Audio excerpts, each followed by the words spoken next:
pelangi, sambutlah kami sang pengubah negeri. Guru penggerak pasti berbagi dan mengabdi, religi dan mandiri, solusi untuk negeri. Bergerak cerdaskan bangsa, gotong royong dalam satu irama. Merdeka belajar siswa, cerdas dan berkarakter Pancasila. Taklukkan rintangan yang ada, percaya yang kuasa guru penggerak akan selalu ada untuk siswa Indonesia. Assalamualaikum warahmatullahi wabarakatuh.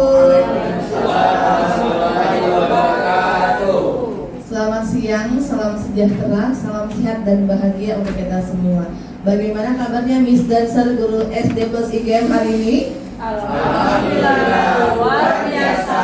Allahu Akbar. Iya, baik, alhamdulillah wa syukurillah, bersyukur kehadirat Allah Subhanahu wa taala. Marilah kita tunjukkan puji dan syukur atas berkat rahmat Allah Subhanahu wa taala karena pada hari ini kita semua dapat berkumpul di ruangan lantai 2 ini untuk diseminasi budaya positif dari kami calon guru penggerak angkatan 9 Kota Palembang. Boleh kasih tepuk tangan?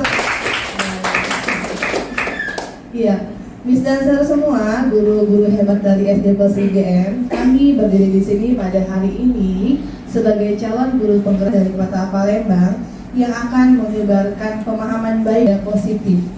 Ya, seperti yang kita ketahui bersama bahwa budaya positif ini bisa kita definisikan sebagai pemahaman atau pembiasaan-pembiasaan yang baik berupa perilaku, tutur kata maupun kebiasaan-kebiasaan menjadi budaya di sekolah. Ya, karena tagline-nya adalah budaya, maka budaya itu haruslah muncul dari diri pribadi tersebut. Manusia kitalah sendiri yang mengontrol diri kita. Bagaimana sifat kita, bagaimana sikap kita terhadap dunia luar itu akan dikontrol oleh diri kita sendiri. Budaya positif ini juga dapat menumbuh kembangkan sikap bergotong royong, mampu melakukan kegiatan secara bersama-sama, sehingga tercipta kolaborasi yang baik antara dan menimbulkan rasa peduli satu sama lain. Baik Miss Dancer, guru-guru hebat dari SD Plus IGM, kali ini materi yang pertama mengenai paradigma perubahan mengenai budaya positif akan disampaikan oleh rekan saya sesama calon guru penggerak angkatan 9 Kota Palembang SD Plus Indo Global Mandiri, yaitu Miss Atika Dwi Marianti. Kepada Miss Atika kami silakan.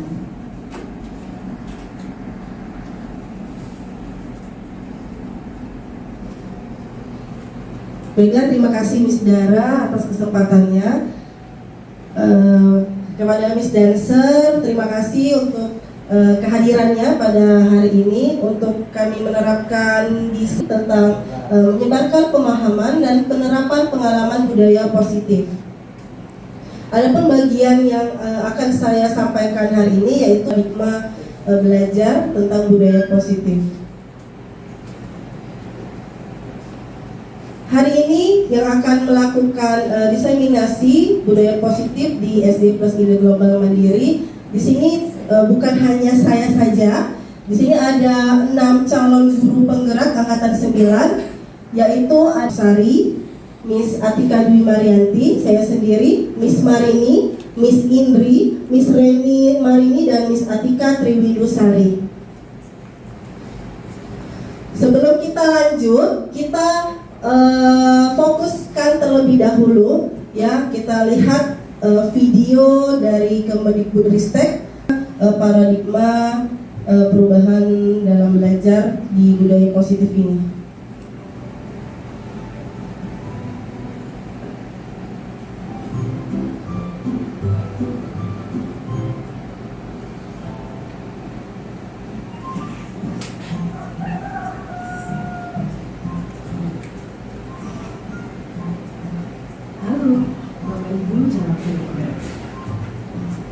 Video ini akan menampilkan 2 sekolah dengan budaya sekolah yang berbeda. Perhatikan perilaku guru dan murid di kedua sekolah tersebut. Silakan menonton dan merefleksikannya. Pagi anak-anak, besok sekolah kita akan mengadakan lomba kebersihan. Kita harus jadi juaranya ya. besok kalian harus membawa semua alat kebersihan. Paham anak-anak? Aku dulu nih memang gak punya. Aku yang pakai dong berarti. Ih, aku kan juga mau pakai supaya dapat pujian bu guru. Baik, Anda telah menyaksikan video budaya sekolah di sekolah A. Nah, sekarang Anda akan mengamati bagaimana budaya sekolah B. Amati perilaku guru dan murid di sekolah B. Selamat menyaksikan. Selamat pagi anak-anak. Agenda belajar kita pagi ini kita akan keliling sekolah. Tugas kalian adalah mengamati kebersihan lingkungan di sekolah kita ya. Nanti sampaikan satu persatu di kelas.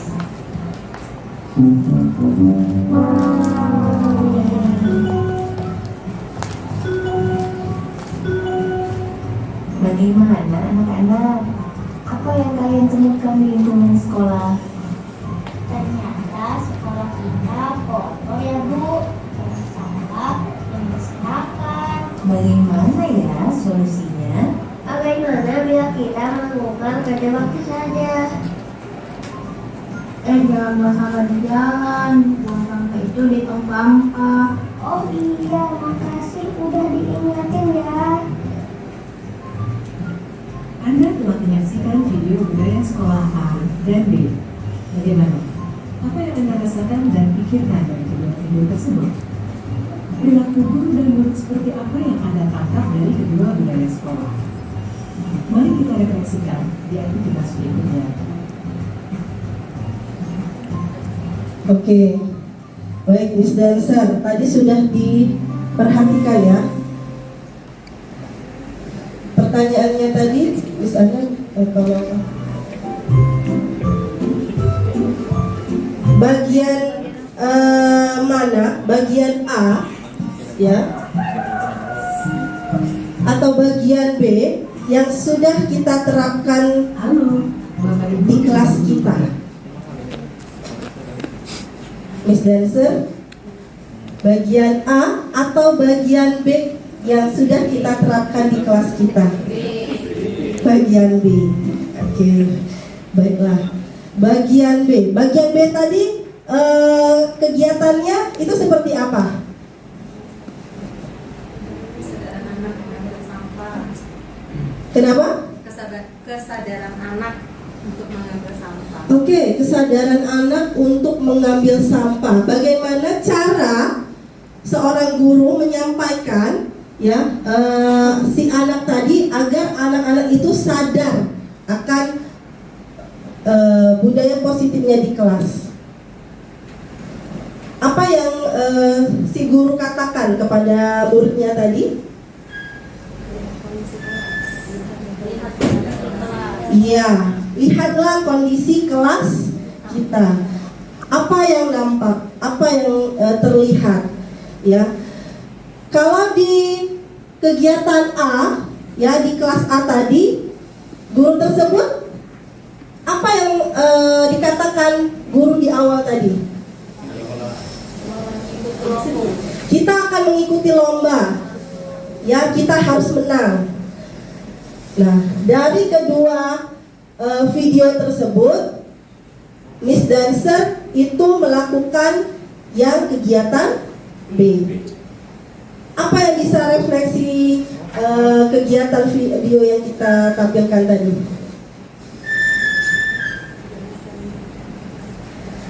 Apa, Miss Dancer? Kegiatan A dan B tadi, apa yang dapat kita refleksikan? Mungkin ini nantinya untuk pembelajaran kita ya di dalam kelas ya. Ketika kita mengadakan sesuatu hal, mungkin penyampaian kepada murid ya, bagaimana cara menyampaikan ke murid agar mereka sadar bukan dari perintah dari kita, tetapi sadar dari diri sendirinya, seperti itu ya. Jadi kegiatan A tadi, si guru tadi ingin menang ya. Bagaimana caranya? Jadi siswanya tadi, apa yang dilakukan siswanya? Berebutan, iya, rebutan sapu, rebutan apalagi kita di sekop, ya dia ingin menyapu benar, ya yang mereka lakukan itu benar. Tetapi mereka melakukan hal itu karena apa? Ingin dipuji, apalagi ingin menang, iya, ya. Jadi mereka ingin sesuatu. Jadi mereka itu berhasil karena ada sesuatu. Beda dengan yang B tadi. Yang B tadi gurunya membangun kesadaran siswanya, ya. Oke, baiklah. Lanjut, Miss. Nah, hari ini kami akan menyampaikan konsep inti budaya positif. Ya, ada perubahan paradigma belajar, lalu ada disiplin positif, nilai-nilai kebajikan, kebutuhan dasar manusia, motivasi perilaku manusia, posisi kontrol guru, keyakinan kelas, dan ada juga segitiga restitusi. Nah, budaya positif, ya, budaya positif di sekolah itu yaitu nilai-nilai dan kebiasaan di sekolah yang berpihak pada peserta didik agar mereka dapat berkembang menjadi pribadi yang berkarakter, mandiri, penuh hormat dan bertanggung jawab. Nah, dari ini yang kita lihat tadi, ya, apakah sudah termasuk ke dalam budaya positif? Ya, apakah anak ini sudah menjadi pribadi yang berkarakter, yang mandiri, penuh hormat dan bertanggung jawab? Dan intinya mereka itu sadar, ya, sadar untuk melakukannya sendiri, bukan hanya untuk diperintah. Oke, ini perubahan paradigma belajar. Kalau dulu, ya, itu berpusatnya kepada guru. Kalau sekarang berpusat kepada murid. Terus menuntut murid untuk bisa. Pernahkah kita melakukan menuntut? Kamu harus bisa, ya, kamu harus bisa seperti ini. Yang Miss ajarkan kamu harus turuti. Pernah seperti itu? Pasti pernah, ya. Mungkin saya juga merasakan hal yang sama, pernah. Tapi dengan pembelajaran budaya positif ini mungkin membuka paradigma kita, ya. Kalau dulu itu menuntut ternyata salah. Yang ada menuntun murid untuk mencapai tujuan belajar. Lalu ada murid dikontrol oleh guru. Itu dulu. Kalau sekarang murid mengontrol dirinya sendiri, kesadaran dirinya sendiri. Lalu yang kelima, penerapan hukuman pada pelanggaran. Kalau sekarang penerapan posisi kontrol dan restitusi. Nanti akan disampaikan di selanjutnya. Yang keenam, pembelajarannya menonton. Ya, kalau sekarang pembelajarannya beragam dan menyenangkan. Ya, sekarang kita sudah banyak mengenal metode, model, ya, sudah kreatif, sudah inovatif semua. Lalu berfokus pada penyelesaian materi. Jadi kita ini hanya berfokus kepada materi saja. Harus selesai. Ayo, babnya harus selesai.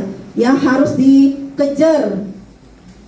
Kalau sekarang tidak, berfokus kepada makna belajar. Ya, makna belajar itu sendiri. Lalu ada juga kurang memperhatikan kebutuhan murid. Kalau sekarang kita harus berpihak kepada murid. Nah, sekarang, ya, ada sedikit kasus, ya. Anda dan teman Anda akan melakukan kegiatan. Nah, ini kita coba, ya. Cobalah buka, namanya. Cobalah buka. Anda adalah A. Tugas Anda adalah mengepalkan salah satu tangan Anda. Anda adalah A, mengepalkan salah satu tangan Anda. Coba Anda bayangkan bahwa Anda menyimpan sesuatu yang ada di kepala ini yang berharga, ya. Lalu Anda perlu menjaga benda tersebut sekuat tenaga. Tugas B, rekan Anda yang sebelahnya. ya, teman Anda itu mencoba segala cara untuk membuka kepalan tangan Anda. Jadi tugas teman Anda membuka kepalan tangan Anda, lalu terserah mau seperti apa teman Anda boleh membujuk, menghardik, mengintimidasi, memarahi, menggoda, menggelitik, apapun itu caranya.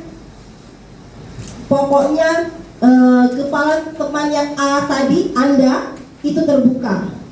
Ya, lakukan ini bersama teman sebelah Anda. Ya, silakan Miss Dancer. Jadi ada yang menjadi A, ada yang menjadi B. Oke? Baiklah, silakan Miss Dancer. Siapa yang menjadi A, siapa yang menjadi B? Yang menjadi A itu apa? Ya, mengepalkan tangan jangan sampai terbuka. Tetapi yang tugas B itu mencoba membuka kepala teman Anda. Ya, mau dibujuk, mau dirayu, mau dikasih hadiah, silakan. Ya, mau di apa yang silakan. Pokoknya terbuka. Silakan Miss Dancer, dipraktekkan. Silakan. Ya. Bagaimana? Siapa yang mudah terayu? Siapa yang mudah terayu membuka kepala tangan Anda? Apakah Anda A dan B membuka kepala? Ayo. Ya, silakan. Apa yang bisa kalian lakukan? Ya, oke, ya. Baiklah. Ya, sekarang Miss Dancer, tadi ada yang sebagai A dan ada yang sebagai B. Yang sebagai A, siapa yang sebagai A? Oke, Miss Meka. Miss Meka tadi sudah mengepalkan tangannya, pengen dibuka oleh Miss Yuni. Kenapa Miss Meka mengepalkan tangan Miss Meka? Nah. Ada yang berharga. Tangan dulu Miss Meka, ada berharga ya. Oke, Miss Yuni, ya. Miss Yuni berusaha membuka kepala tangan temennya. Mengapa? Kasih diancam. Ingin mengambil sesuatu yang berharga dari Miss Meka. Hidupin dulu. Jadi ingin mengambil sesuatu yang berharga dari Miss Meka. Iya, betul. Oke. Dalam kegiatan ini sesungguhnya siapa yang memegang kendali?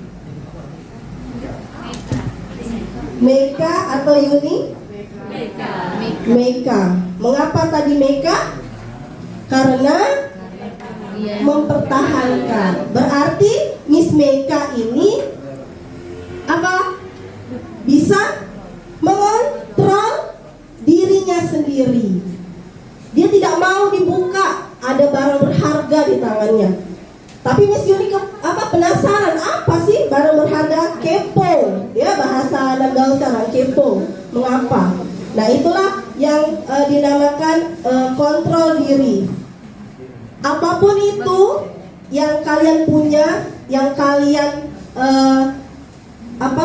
yang kalian punya berharga dari diri Anda, ya, itu adalah kontrol diri kita sendiri. Ya, baik Mister, jadi terbuka ya. Jadi jangan mudah dirayu. Ini nih dikasih kue, ya. Ayo dong buka, jangan mudah dirayu. Oke, baiklah, terima kasih Miss Dancer. Nah, dari filosofi pemikiran Ki Hajar Dewantara, tujuan pendidikan adalah menuntun, ya, menuntun anak sesuai kodratnya. Pendidikan sesuai dengan kodrat alam dan kodrat zaman. Pendidikan yang menghamba kepada anak.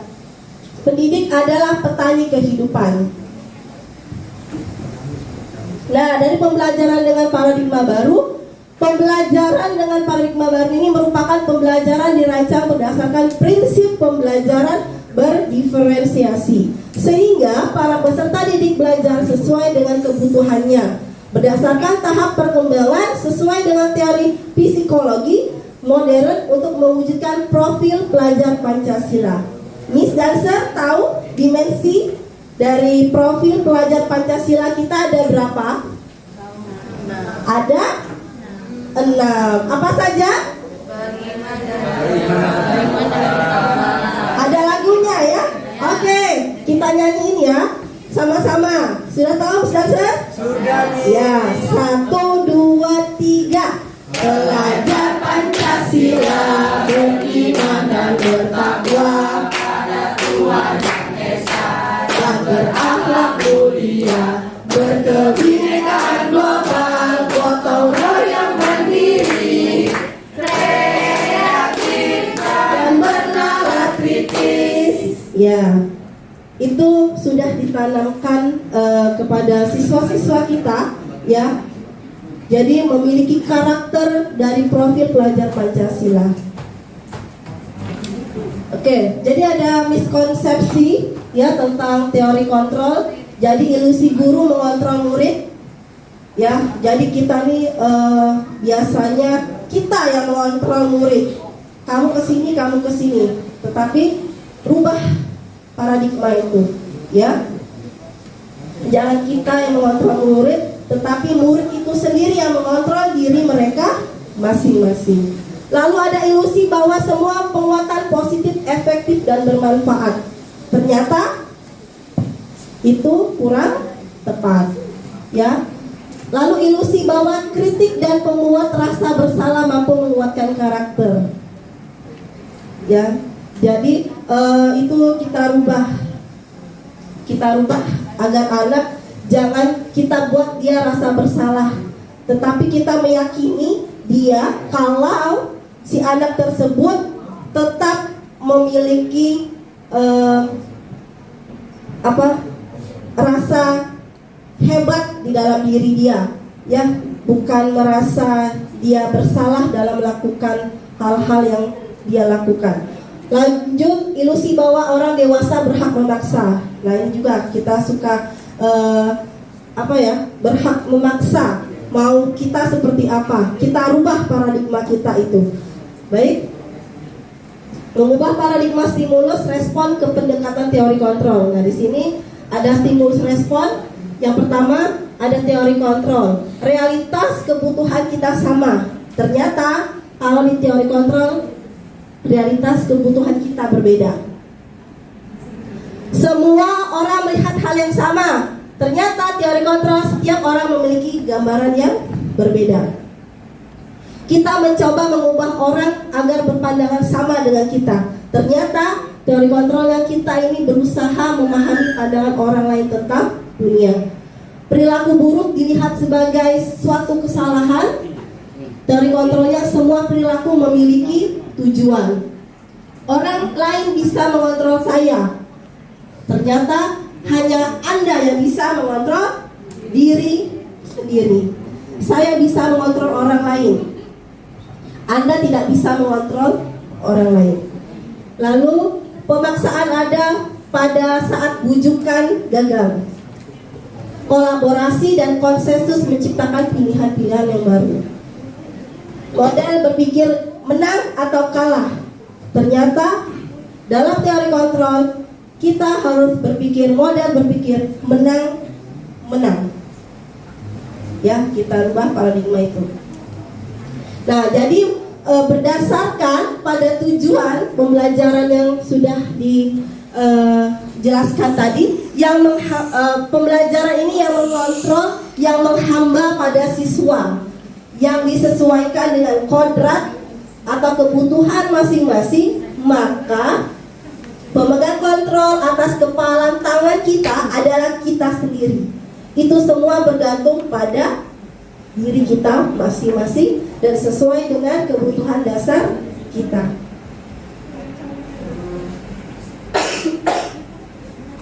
Oke, itulah tadi paradigma baru. Mindset kita buka dengan budaya positif ini. Paradigma kita buka. Terima kasih kepada Miss Dancer. Semoga paradigma yang ada yang sekarang kita bisa laksanakan. Selanjutnya kita lanjut ke disiplin positif. Kita kembali ke moderator Miss Dara. Terima kasih. Wassalamualaikum warahmatullahi wabarakatuh. Waalaikumsalam warahmatullahi wabarakatuh. Boleh Miss Dancer Guru Hebat, kita boleh tepuk tangan untuk Miss Atika Mihariyati. Terima kasih Miss Atika atas diskusi positif dan sharing session yang sangat baik untuk kita terapkan bersama-sama ya. Semoga ini semua berguna untuk kita semua. Amin. Iya. Terima kasih Miss Atika. Sesuai dengan apa yang telah disampaikan oleh Miss Atika tadi mengenai perubahan paradigma tentang budaya positif ya, kita sudah bisa menarik sedikit insight atau kesimpulan bahwa budaya positif ini memang harusnya berakar dan berasal dari diri masing-masing ya. Dan tentu saja untuk penerapan budaya positif di sekolah ini tidak dapat diterapkan secara instan.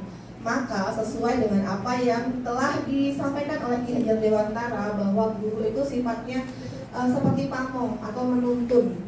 Maka sebagai guru kita juga harus bisa menjadi role model atau role model atau teladan ya. Role model atau teladan yang baik bagi murid-murid kita untuk melaksanakan budaya positif yang dapat kita terapkan di sekolah ya. Nah, budaya positif ini dapat kita terapkan dengan tahapan-tahapan tertentu, step by step yang nanti akan disampaikan oleh rekan CGP saya yang lainnya. Yang pertama mengenai disiplin positif ya. Disiplin positif ini nanti akan langsung dibantu dijelaskan oleh rekan saya Miss Indriani. Silakan Miss Indriani, beri tepuk tangan dulu Miss Dancer untuk semangatnya.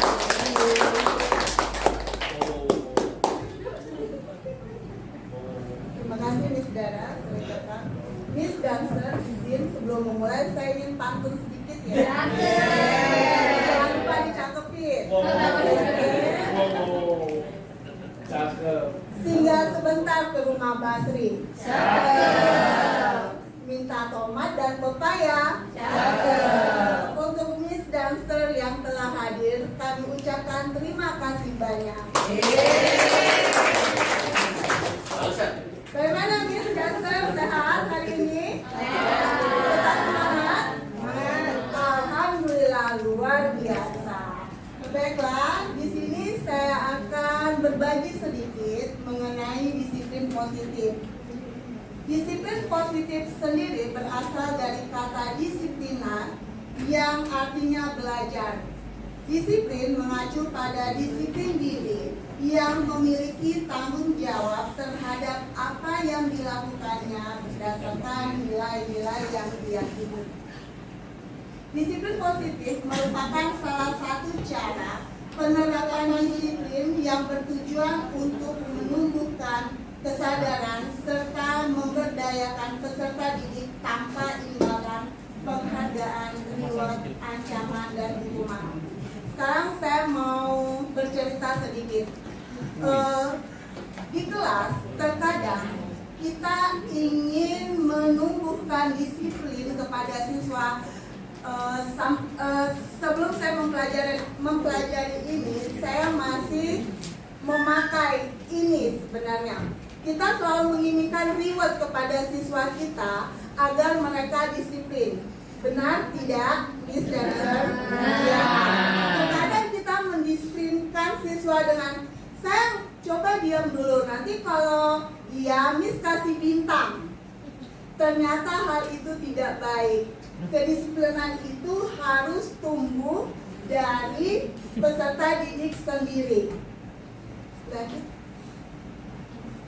Sebagai seorang pendidik, tujuan kita adalah menciptakan peserta didik yang memiliki disiplin diri sehingga mereka berperilaku mengacu pada nilai-nilai kebajikan universal dan memiliki motivasi intrinsik dalam perubahan perilaku ke arah yang lebih baik. Nilai-nilai kebajikan. Nilai yang disepakati bersama lepas dari suku bangsa, agama, bahasa, maupun latar belakang. Itu ada 3. Profil jelas, seperti yang sudah kita nyanyikan tadi. Sekali lagi boleh Miss Dancer, mohon bantuannya. 1, 2, 3. Belajar Pancasila, beriman dan bertakwa pada Tuhan Yang Esa dan berakhlak mulia,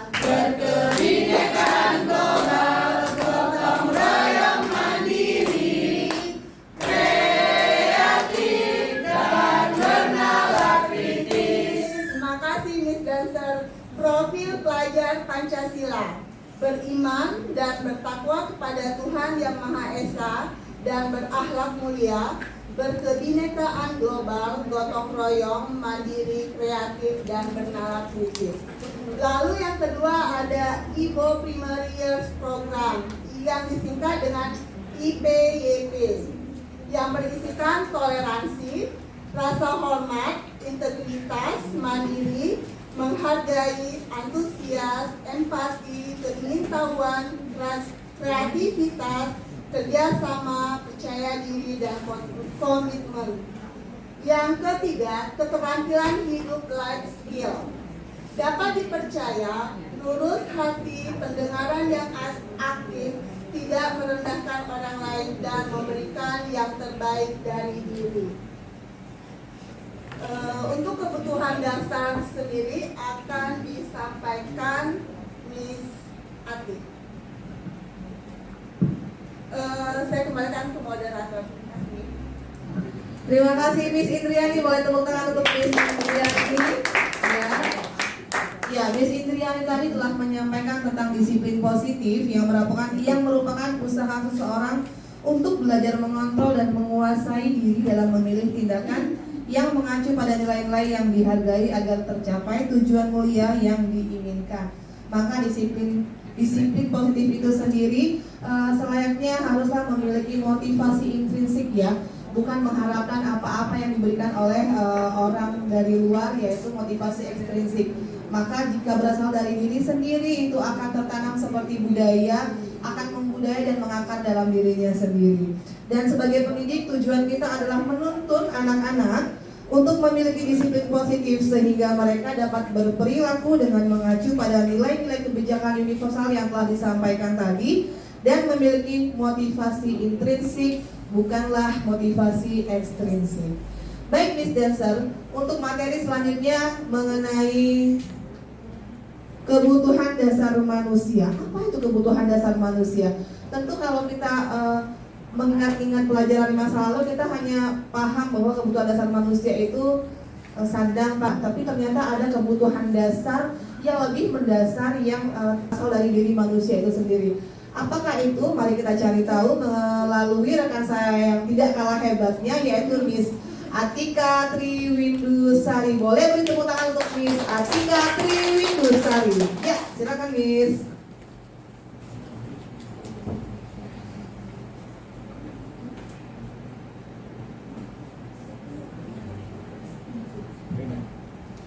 Assalamualaikum warahmatullahi wabarakatuh.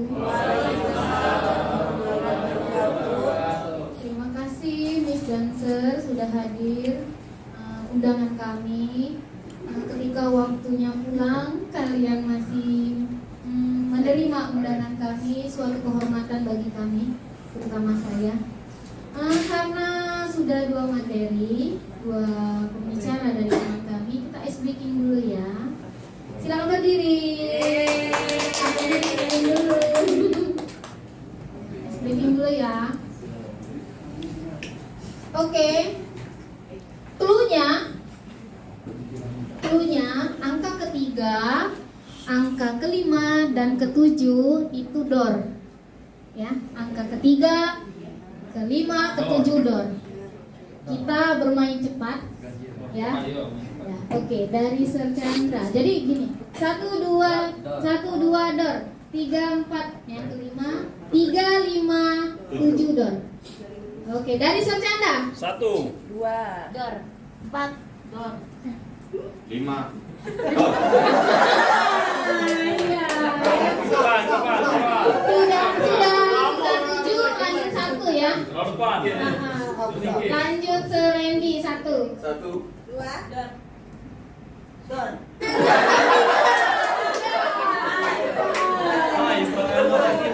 Oke, 2, Ketimbaan. 4, 5.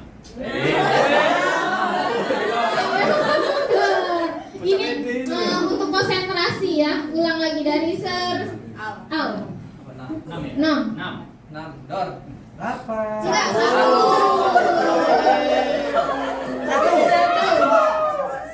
Dor. 4 dor. 7. 6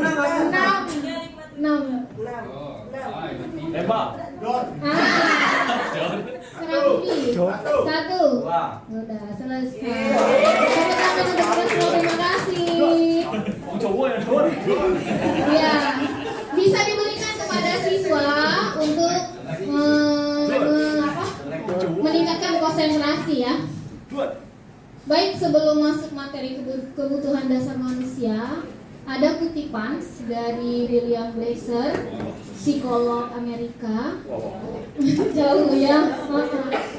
Bahwa seluruh tindakan manusia itu memiliki tujuan, yaitu memenuhi kebutuhan dasarnya. Oke, langsung kita ke slide. Kebutuhan dasar manusia. Kebutuhan dasar manusia adalah segala sesuatu yang kita lakukan untuk mendapatkan apa yang kita inginkan. Ya, Miss Dancer juga pasti mempunyai kebutuhan dasar itu, baik di dunia kerja, pribadi, ya, ataupun kehidupan yang lainnya.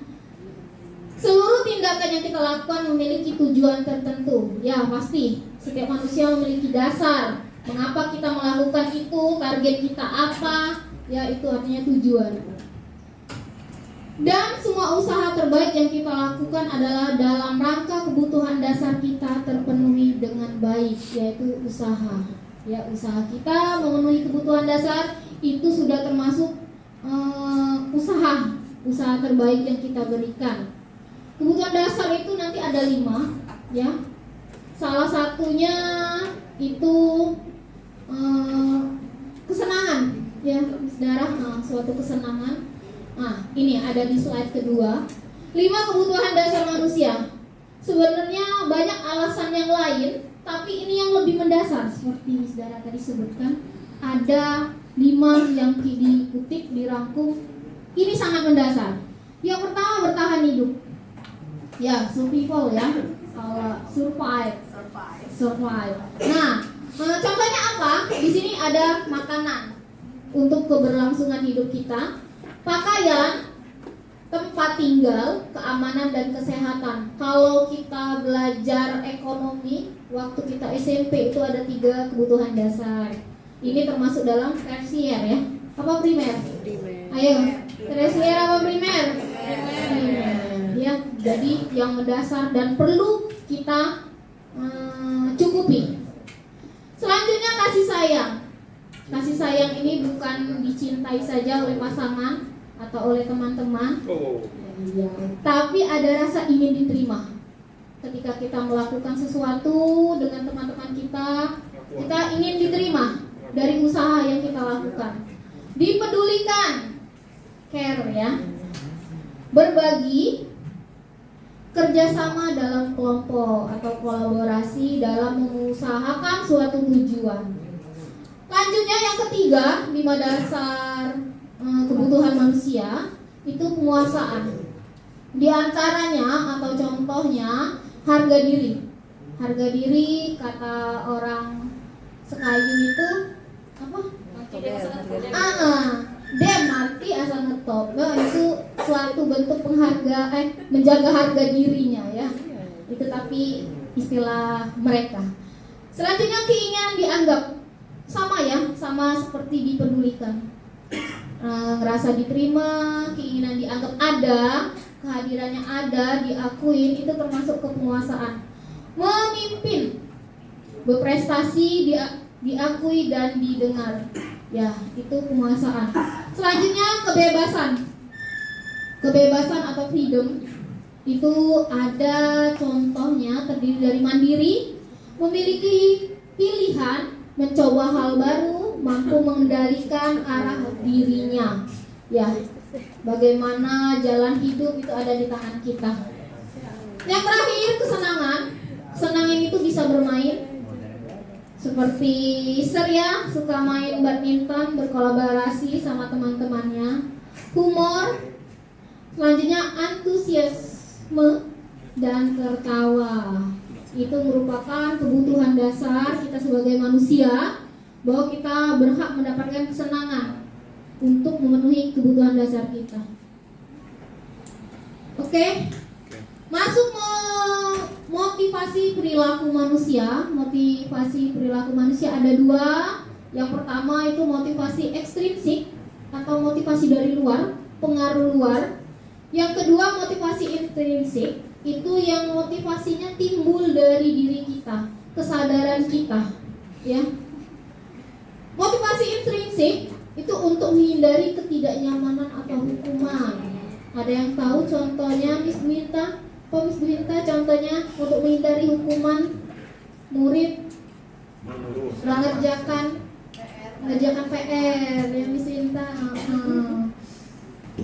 Yang berikutnya untuk mendapatkan imbalan atau penghargaan orang lain. Apa Miss Mary? Contohnya Miss Mary. Dapat apa kadang kita tuh mengiming-imingkan siswa untuk mendapatkan imbalan, contohnya iya bintang ya, dari mengerjakan tugas mendapatkan bintang. Iya, sepakat.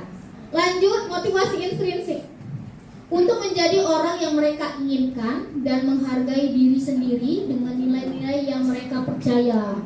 Ya, misalnya dia meyakini bahwa menjadi orang baik itu menjadi pribadi dia. Ketika orang zolim, dia tetap memilih untuk jadi yang baik, itu nilai-nilai yang mereka percayai. Ya, itulah motivasi intrinsik atau keyakinan diri mereka. Oke, next. Di sini ada hukuman, konsekuensi, dan restitusi. Hukuman itu diantaranya tidak terencana atau tiba-tiba. Murid tidak dilibatkan.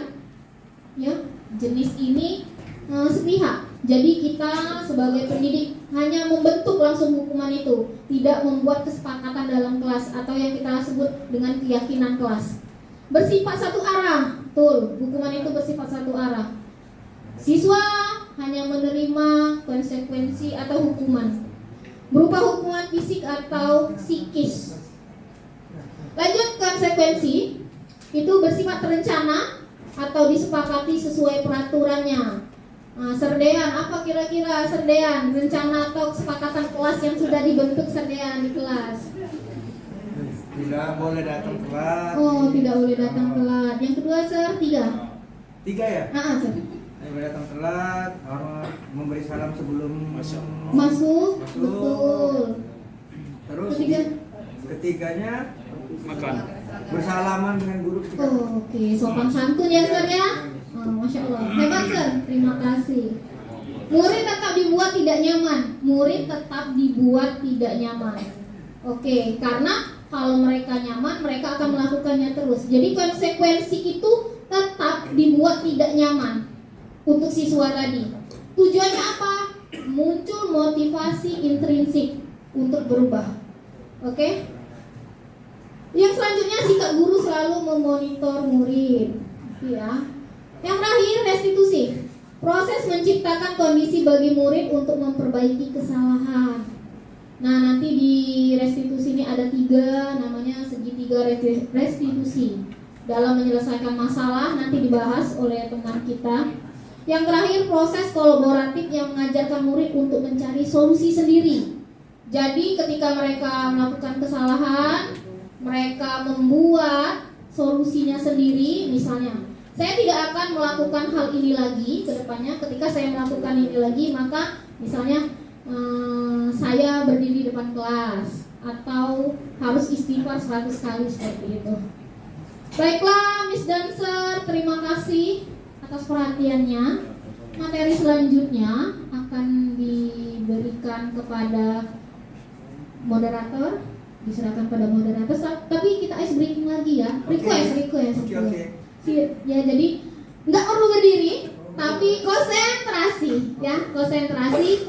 Cluenya maju 1 langkah. Cluenya maju 1 langkah. Cluenya itu. Jadi kita jalan-jalan. Ganjil. Jalan-jalan. Hari ini Ani jalan-jalan ke Bandung. Lisa jalan-jalan kemana? Ke rumah. Aceh. Cluenya maju 1 langkah.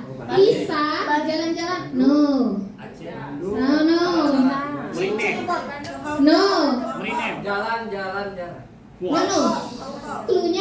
Cluenya maju 1 langkah. Lebih kita jalan-jalan. Tadi Ani jalan-jalan ke Bandung.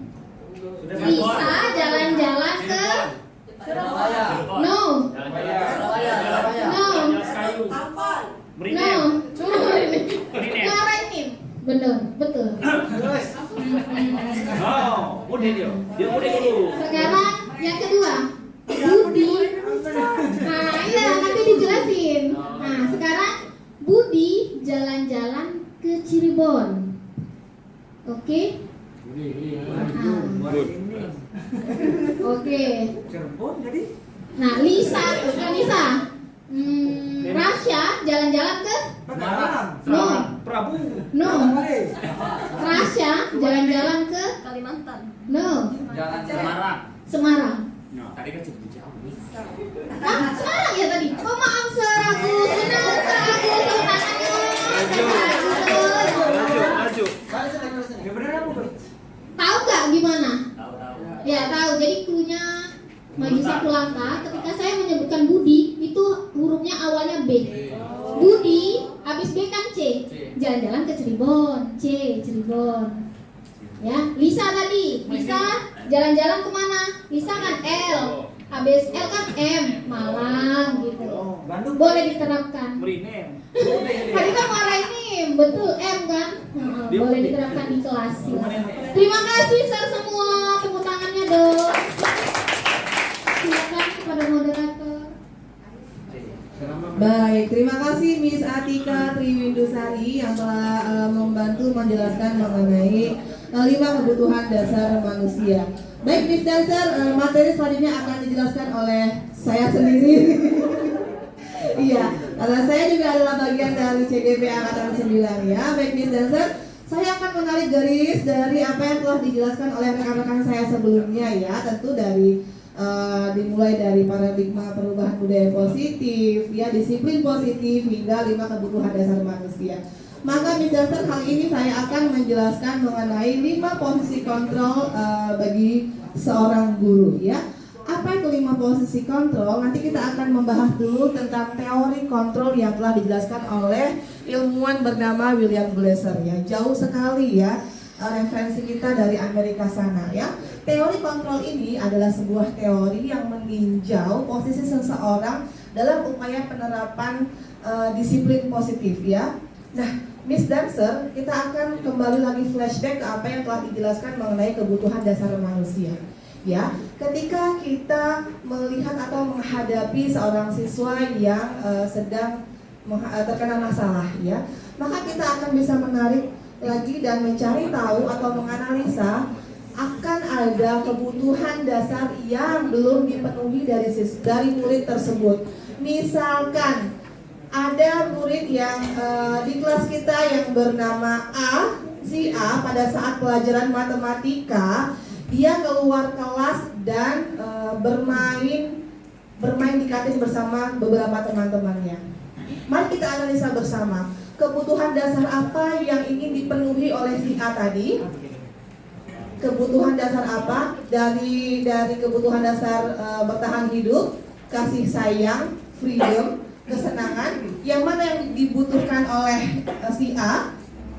Kesenangan, betul sekali. Ya, maka dari permasalahan tersebut setelah kita menganalisa dan mengetahui kebutuhan dasar apa yang perlu dipenuhi dari murid tersebut, kita akan memposisikan diri kita akan bertindak seperti apa. Disinilah teori kontrol atau 5 posisi kontrol akan bekerja. Ya, rekan-rekan guru-guru hebat dari SD plus IGM, di sini saya sudah memaparkan sebuah gambaran tentang 5 posisi kontrol guru. Ya, ada gambaran-gambaran yang bisa kita lihat bersama-sama bagaimana sih posisi guru selama ini. Ya, saya sebagai pribadi yang sudah menjadi guru selama sekian belas tahun, ya, tentu saya sudah pernah berada di setiap posisi ini. Saya pernah menjadi penghukum, saya pernah juga menjadi pembuat rasa bersalah, juga pernah menjadi dalam posisi teman dan juga pada posisi pemantau. Nah, keempat ini sekarang diperbaikilah pada posisi manajer, posisi yang terakhir yang kita nilai sebagai posisi yang paling ideal untuk saat ini. Ya, apa saja sih posisi penghukum? Apa saja sih 5 posisi ini ya? Yang pertama yaitu posisi penghukum. Ya, boleh kita lihat bersama-sama contohnya. Kasusnya, murid tidak memakai atribut lengkap saat upacara bendera. Ya, jika saya sebagai penghukum, maka ini akan saya lakukan. Hormat bendera selama 1 jam. Padahal hukuman itu tidak relevan dengan apa, dengan kesalahan yang telah dia perbuat. Ya, maka sebagai guru itu harus memberikan hal yang relevan kepada muridnya, bukan hukuman, bukan juga konsekuensi. Apa itu nanti kita belajar di teori di materi berikutnya. Ya, ini adalah posisi penghukum. Saya pribadi pernah menjadi guru yang seperti ini, dan saya harap kita semua tidak lagi ada di posisi sebagai seorang penghukum. Ini posisi yang pertama, posisi kontrol yang pertama. Posisi kontrol yang kedua adalah pembuat rasa bersalah. Contohnya seperti ini. Nah, sudah berapa kali nih Miss nasihati kamu nggak kasihan sama Miss ini kasihan loh dimarahin sama kepala sekolah gara-gara kamu telat terus. Ya, jadi kita menerapkan rasa bersalah. Si murid tersebut tidak akan menyadari kesalahannya, dia hanya akan merasa, kasihan Miss saya ini dimarahin kepala sekolah. Jadi dia hanya akan muncul rasa kasihan saja, tidak muncul rasa kesadaran dari dirinya sendiri untuk memperbaiki kesalahan yang telah diperbuatnya. Nah, pada posisi teman, nih posisi yang ketiga saya juga pernah berada di sini. Ayo dong nak, ikuti aturan sekolah ya, tolong bantu Miss nih sekali ini aja. Yaudah sekali ini Miss maafin deh, besok-besok jangan lagi ya. Tuh, itu posisi teman. Bagus, bukan berarti tidak bagus, tapi ini juga lagi-lagi tidak menimbulkan kesadaran dari diri siswa. Banyak siswa ketika kita melakukan ini, mohon maaf siswa malah jadi semena-mena, ya kata orang Palembang ngelunjang. Iya, apalagi siswa yang sudah pada tahap menuju ke arah remaja, dia lama-lama, sudah nggak apa-apa Miss itu juga teman aku kok gitu. Ya, dia nggak ada rasa sadar, tapi cuma karena merasa ingin berteman, diperlakukan seperti teman diperlakukan seperti teman oleh gurunya, maka dia berasa seperti itu. Ya, kemudian posisi yang keempat itu sebagai pemantau. Ini tentu saya juga pernah ada di posisi ini. Ya, contohnya, kamu sudah melanggar peraturan sekolah, tahu kan konsekuensinya? Setelah upacara, kamu beli atribut koperasi dan jangan diulangi lagi. Nah, ini adalah posisi pemantau, ya. Ini guru terkesan seperti diktator tentunya. Coba, apa kesalahan kamu? Kamu tahu apa yang kamu lakukan? Kamu harus bagaimana? Ya, ini adalah posisi pemantau yang juga pernah saya lakukan. Nah, dari keempat posisi kontrol yang sudah dijelaskan tadi, lahirlah sebuah posisi yang baru, yaitu posisi manajer. Ya, pada posisi manajer ini, murid diminta menganalisis sendiri kebutuhan dirinya, apa yang telah diperbuatnya, dan langkah apa yang selanjutnya harus ia lakukan untuk memperbaiki apa yang telah ia lakukan sebelumnya. Ya, di posisi manajer ini kita dapat bertanya, apakah kamu tahu kesalahanmu? Kemudian kira-kira bagaimana caranya untuk memperbaiki kesalahan yang telah kamu perbuat? Biarkan mereka sendiri menganalisis kebutuhan dirinya. Seperti kata Miss Atika tadi, biarkan murid mengontrol dirinya sendiri. Kita sebagai guru yang menurut Ki Hajar Dewantara itu adalah pamong, yang fungsinya hanyalah menuntun, bukan menuntut, maka kita giring dia, maka kita posisikan diri kita sebagai fasilitator. Kita ajak mereka untuk mengenali apa yang mereka butuhkan. Ya, kita ajak mereka untuk menyadari apa yang telah mereka lakukan, dan kita ajak juga mereka dan kita giring juga mereka untuk mengetahui langkah apa yang mereka lakukan setelah mereka melakukan kesalahan. Ya. Sekarang Miss Dancer boleh lihat ke sini ya. Kita boleh lihat ke sini dan kita analisis ya. Kira-kira ini posisi apa sih? Dari yang sudah saya jelaskan tadi, kira-kira ini ada di posisi mana? Ya. Nih, saya ngomong gini. Saya kecewa sekali dengan kamu. Kira-kira posisi apa ini? Betul. betul sekali pembuat rasa bersalah. Itu untuk tangan untuk Miss Dancer semua. Ya. Next, ya. Kamu ini tidak pernah benar melakukannya. Apa? Kamu tidak pernah benar melakukannya. Judgmental. Iya, judgmental. Kamu nggak pernah benar melakukannya. Kamu salah terus. Memberi rasa bersalah.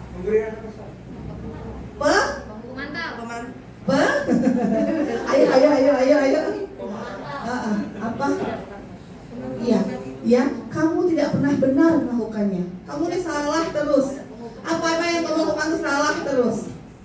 Nggak pernah benar hidup kamu nih. Memberi rasa bersalah. Iya, apa ini? Iya, dia judgmental ya, dia menghakimi. Ini menghakimi tidak? Iya, menghakimi. Maka di posisi apa?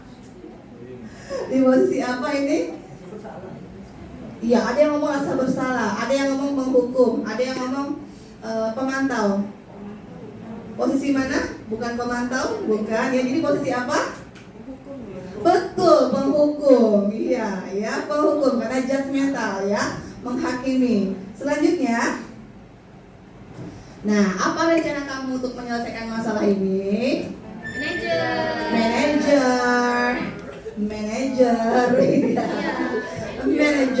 ya. Lanjut, ya. Ayo anak, demi Miss nih, ayo lakukan ya. Posisi teman. Selanjutnya, kamu nggak akan dapat nilai jika tidak mengerjakan tugas. Pemantau. Ya, next. Nah, ya.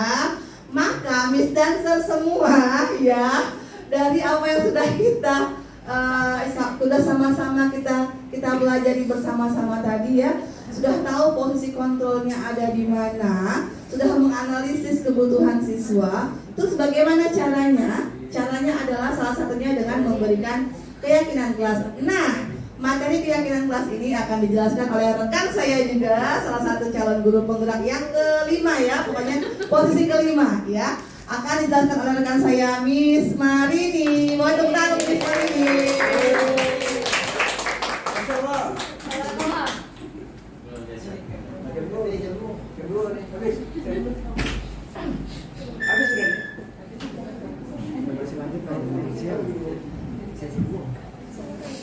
Baiklah, Miss Dara, terima kasih kesempatannya Bapak Ibu semua di masa-masa yang sangat menegangkan ini dan matanya sudah redup hitam. Kita akan masuk ke materi keyakinan kelas. Ting dong, keyakinan kelas ting dong. Oke. Bapak Ibu semua yang hadir pada siang hari ini, yang tentunya banyak terdiri dari guru kelas, tentunya sudah tidak asing lagi tentang keyakinan kelas. Ada pertanyaan, mengapa keyakinan kelas bukan peraturan kelas? Yang merasa guru kelas, silakan tunjuk tangannya. Ada? Oke, Miss Bella. Gini tadi ya? Iya, guru kelas, benar sekali. Kenapa yang diperlukan keyakinan kelas, bukan peraturan kelas? Oke, betul sekali. Ini tahu jawaban modul CBP ya. Betul sekali. Salah satunya, kalau peraturan kelas biasanya dibuat oleh si gurunya. Saya punya peraturan, kamu harus ikuti saya. Tapi kalau keyakinan dibuat bersama-sama. Itu yang pertama. Ada lagi yang lain. Peraturan kelas berlakunya terpaksa. Atau yang disebut oleh rekan-rekan tadi adalah motivasi ekstrinsik. Jadi motivasi yang ditimbulkan karena orang luar atau hal-hal di luar diri dia. Tapi kalau keyakinan kelas adalah kepercayaan, keyakinan yang timbul dari anak itu sendiri. Itu Itu bedanya keyakinan dan peraturan kelas. Oleh sebab itu yang kita terapkan harusnya keyakinan kelas, bukan peraturan kelas. Oke. Bagaimana cara pembentukan keyakinan kelas? Pertama, bersifat abstrak. Apa itu abstrak? Abstrak itu tidak terlihat, singkat, jelas. Terdiri dari kata-kata seperti mirip, karakter, tanggung jawab, disiplin. Itu salah satu bentuk-bentuk abstrak. Kemudian berupa pernyataan universal. Apa sih pernyataan universal? Pernyataan universal adalah nilai-nilai kebajikan yang diakui secara umum, tidak memandang ras, agama, usia. Misal keselamatan, kedisiplinan, keamanan, kesehatan. Itu adalah kata-kata universal. Dan kata-kata itulah yang layaknya timbul pada sticky note ini, yang akan dirangkum menjadi keyakinan kelas. Lalu dibuat dalam pernyataan positif. Harus kita akui yang masih berjalan, yang ada di kelas adalah peraturan kelas, di mana isinya tidak boleh ribut, tidak boleh terlambat, tidak boleh memakai sepatu, tidak boleh bla bla bla, tidak boleh makan dan minum ketika belajar, jangan membuang sampah. Nah, jangan memotong pembicaraan. Kata-kata negatif itu harus diubah menjadi pernyataan positif. Jangan ribut, ubah menjadi lingkungan nyaman, lebih menyenangkan. Kondisi kondusif, lebih menenangkan. Kalimat-kalimat positif itu. Nah, tidak boleh membuang sampah. Saya membuang pada tempatnya. Saya membuang sampah pada tempatnya. Seperti itu. Jadi ubah kalimat negatif yang menimbulkan aura negatif juga pada anak menjadi kalimat positif, sehingga tercipta culture juga yang positif. Seperti itu. Kemudian sedikit saja agar mudah diingat. Nah, ini kembalinya pada kata abstrak dan berupa pernyataan universal. Jangan sampai berlari sehingga nanti kepala kamu terjedot di pintu, akibatnya berdarah-darah. Ubah berjalan dengan tenang, berjalan dengan tertib. Simple, padat, itulah abstrak. Seperti itu. Kemudian sesuai dengan kondisi kelas atau di sekolah masing-masing. Iya, disesuaikan masing-masing. Jangan sampai kondisi sekolah yang berada di perkotaan, kemudian isi keyakinan kelasnya mengadopsi dengan keyakinan kelas yang ada di desa. Jauh sekali, berbeda sekali kondisinya. Kemudian melibatkan warga sekolah. Tentu yang dalam kelas warga itu adalah siswa. Nah, Bapak Ibu, keyakinan kelas ini sebagai salah satu metode menimbulkan disiplin positif di dalam kelas, agar disiplin positif itu menjadi budaya. Sehingga kita sekarang tahu, anak-anak dikumpulkan dulu, silahkan mereka punya ide, buat peraturan kelas nih kita. Seperti gambar, dia tuliskan di sini peraturan kelas, tidak boleh ini bla bla bla bla, jangan ini bla bla bla. Lalu kita ubah kalimat negatif itu ke kalimat positif. Jangan berlari. Apa anak-anak yang baiknya kalimatnya? Berjalan, Miss. Berjalan di dalam kelas. Kenapa harus berjalan? Agar selamat, agar aman. Selamat dan aman itu adalah pernyataan universal. Pernyataan universal, aman, selamat, disiplin, itulah dinamakan keyakinan kelas. Saya meyakini keyakinan kelas menjadi sebuah budaya positif yang harus diterapkan. Nah, Bapak Ibu, mungkin itu saja yang bisa saya sampaikan. Semoga ini bisa kita terapkan dalam kelas kita masing-masing, dan berharap budaya positif menjadi sebuah hal yang baik untuk kita gunakan pada anak-anak kita semua. Selanjutnya kami serahkan kepada Miss Dara lagi. Terima kasih. Terima kasih Miss Marini, buat tepuk tangan sekali lagi untuk Miss Marini yang telah menjelaskan materi tentang keyakinan kelas. Iya, last but not least ya, ada satu materi terakhir untuk ada satu materi terakhir yang penting sekali kita ingat bersama-sama tentang bagaimana cara kita menghadapi ketika ada siswa yang terkena masalah, yang terlibat sebuah masalah ya, yaitu segitiga restitusi.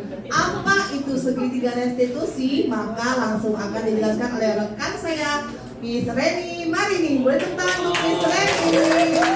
Miss Reni.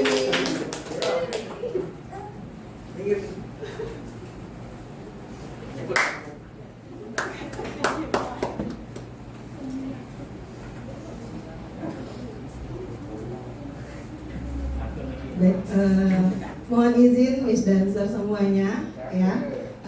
Di sini kembali lagi kami mengingatkan bahwasanya kami di sini bukan merasa kami paling benar ya, kami yang paling tahu, tidak.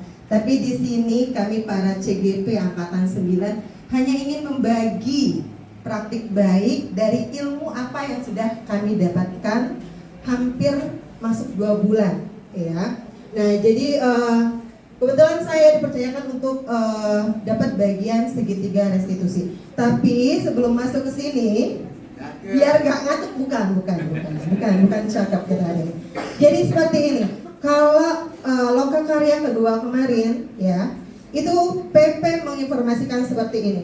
Kalau kita mau mengapresiasi seseorang, tepuk tangannya itu bukan seperti ini. Kalau tepuk tangannya itu di bawah dada kita menganggap biasa orang itu. Tapi kalau kita mengapresiasi atau memberikan penghargaan untuk orang lain dengan memberikan penghargaan di atas kepala. Jadi bertepuk tangannya itu seperti ini. Jadi memang kita itu memberikan penghargaan untuk orang lain. Ya, jadi untuk rekan-rekan semuanya yang ada di sini, ayo semuanya kita bertepuk tangan untuk kita semua ya, biar lebih semangat lagi. Baik, terima kasih untuk rekan-rekan hebat semuanya. Nah, jadi ya, untuk rekan-rekan semuanya di sini saya akan menjelaskan segitiga restitusi. Apa itu segitiga restitusi? Ya. Jadi di sini suatu proses dialog yang dijalankan oleh guru agar dapat menghasilkan murid yang mandiri dan bertanggung jawab. Ya, di sini sudah ada bentuk segitiga. Ya, jadi dari bentuk segitiga inilah yang akan langkah-langkah yang harus kita lakukan. Ya, mungkin pada dasarnya apa yang sebelumnya kita lakukan mungkin sama semua pernah kita lakukan. Tapi kembali lagi di sini kami hanya ingin membagi praktik baik ya, hal-hal yang sudah kami dapat. Itu yang pertama, ketika si anak itu melakukan suatu kesalahan ya, hal yang pertama yang harus kita lakukan adalah menstabilkan identitas. Bagaimana itu menstabilkan identitas nanti akan dijelaskan lebih lanjut. Kemudian memvalidasi tindakan yang salah. Dan yang terakhir adalah menanyakan keyakinan. Nah, di sini ya, menstabilkan identitas berdasarkan prinsip membuat kesalahan adalah bagian dari proses pembelajaran. Yang pertama, berbuat salah itu wajar. Jadi hal-hal seperti itu yang bisa kita pakai, yang bisa kita gunakan ketika si anak itu melakukan kesalahan. Ya, jadi ketika mereka melakukan kesalahan, kita bisa memakai kalimat berbuat salah itu sih wajar, ya, atau bisa juga tidak apa-apa, manusia yang sempurna, ya, tidak ada manusia yang sempurna, ya, itu juga bisa kita gunakan. Kemudian ibu atau bapak dulu juga pernah melakukan itu kok. Kemudian ada lagi, ibu bapak tidak mau mencari siapa yang salah, tapi ibu bapak ingin mencari solusi atas masalah ini. Kemudian kamu berhak merasa begitu. Maksudnya bagaimana? Saya ambil contoh kasusnya seperti ini. Ini kasus sederhana yang mungkin biasa sering terjadi khususnya untuk guru kelas. Anak-anak biasanya datang terlambat. Biasanya refleks kita guru kelas ketika si anak itu ngetok pintu, "Assalamualaikum Miss, kamu kenapa datang terlambat?" biasanya langsung seperti itu, ya. Tapi dari pembelajaran yang sudah kami dapatkan, hal itu tidak sebaiknya dilakukan. Hal pertama, sebaiknya si anak ini disilahkan masuk tanpa kita menanyakan, ya, tanpa kita menanyakan ada apa, tidak. Tapi dibiarkan dulu si anak itu datang seperti biasa, dia bersosialisasi dengan temannya seperti biasa, ya. Nanti ketika pembelajaran sudah selesai, baru si anak itu kita panggil, kita ajak bicara berdua. Ya, hanya berdua saja. Inilah salah satu untuk menstabilkan identitas. Jadi si anak itu tidak merasa bersalah, tidak merasa apa ya istilahnya itu ya, diintimidasi karena dia terlambat tadi. Dengan hal-hal yang bisa kita gunakan yang di bagian atas ini tadi, membuat ya berbuat salah itu wajar kok, nak. Miss juga pernah kok dulu seperti itu, gak apa-apa lah. Ya, gak ada kok yang sempurna manusia itu, jadi gak apa-apa, wajar aja kok, ya. Atau bisa juga, enggak kok, Miss di sini atau Sir di sini gak mau cari siapa sih yang salah, tapi di sini kita mau cari bagaimana sih untuk menyelesaikan masalah itu. Oke, lanjut, Miss. Nah, kemudian validasi tindakan yang salah, ya. Dari hal-hal yang sudah kita tanyakan kepada si anak tadi dengan menstabilkan identitas tadi, baru kita akan menanyakan, ya, berdasarkan prinsip setiap perilaku berupaya memenuhi suatu kebutuhan tertentu. Poinnya, kamu pasti punya alasan melakukan itu. Kita bisa menggunakan pertanyaan itu kepada anak-anak. Kemudian, padahal kamu bisa melakukan yang lebih baik dari ini, ya. Ada juga, kamu patut bangga karena telah melindungi sesuatu yang penting bagimu. Kamu melakukannya karena mempertahankan sesuatu yang penting bagimu. Ini bisa. Kalau balik lagi ke kasus yang saya sampaikan tadi, anak datang terlambat, ini bisa kita pakai, ya.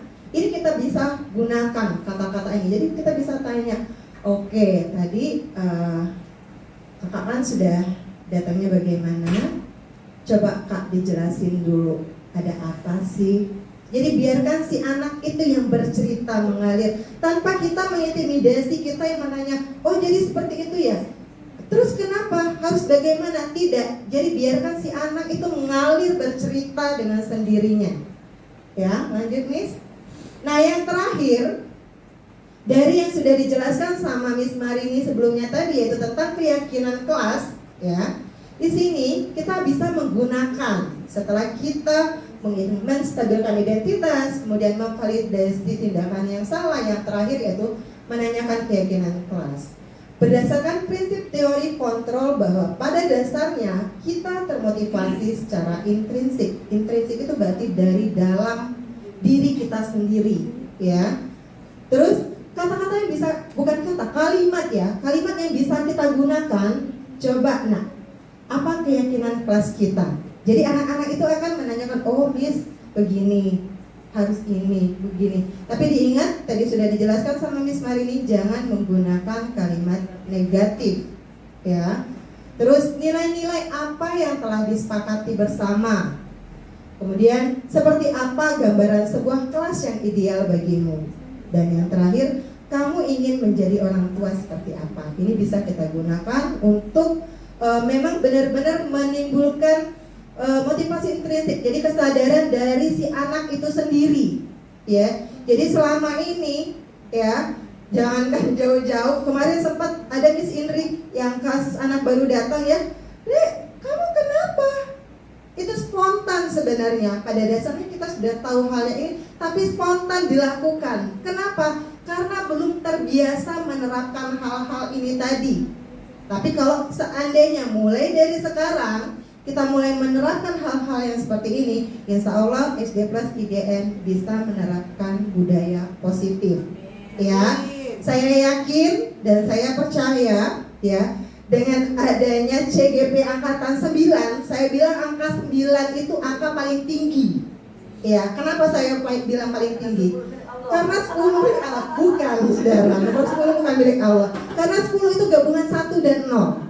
1 dan 0 itu angka kecil, sedangkan 9 itu angka besar. Jadi pada CGP angkatan 9 yang luar biasa sekarang, yang jumlahnya membludak dan bisa kolaborasi sekarang ya. Semoga kita bisa menerapkan kepada rekan-rekan ya, semuanya, tidak hanya guru kelas tapi semuanya. Karena dalam pembelajaran ini sendiri bukan hanya guru kelas tapi guru mata pelajaran pun masuk ke dalam kelas dan bisa menerapkan hal ini. Mungkin itu saja yang bisa saya sampaikan tentang segitiga restitusi. Terima kasih untuk rekan-rekan semuanya. Saya akhiri. Wassalamualaikum warahmatullahi wabarakatuh. Waalaikumsalam warahmatullahi wabarakatuh. Jangan lupa tepuk tangan untuk Miss Reni Mani ya.